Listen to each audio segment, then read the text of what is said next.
When I studied international relations as an undergraduate a long time ago, I learned that there are two different aspects of foreign intelligence.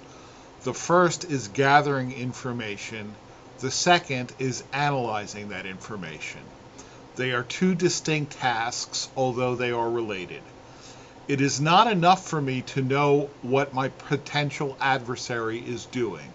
I also have to know why he is doing it and what it means.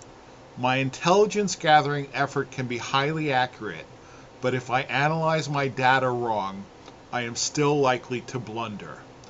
In this week's Parashah Shelach, Moses sends 12 spies to scout out the land of Israel. They come back and their report throws the populace into a panic.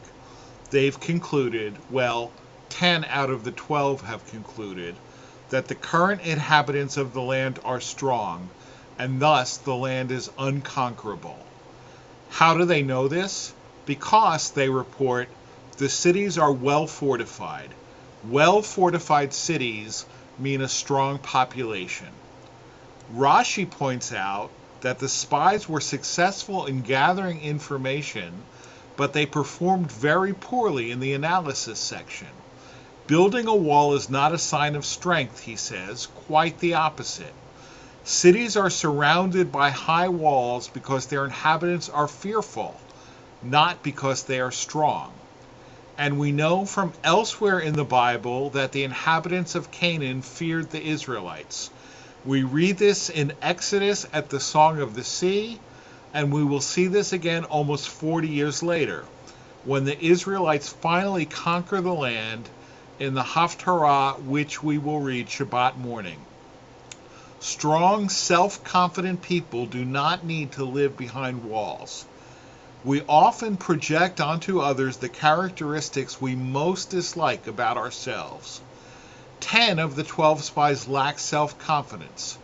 Describing their sighting of the giant inhabitants of the land, we were in our own eyes as grasshoppers, and thus we were in their eyes as well. How did they know that the Canaanites saw them as grasshoppers? They didn't.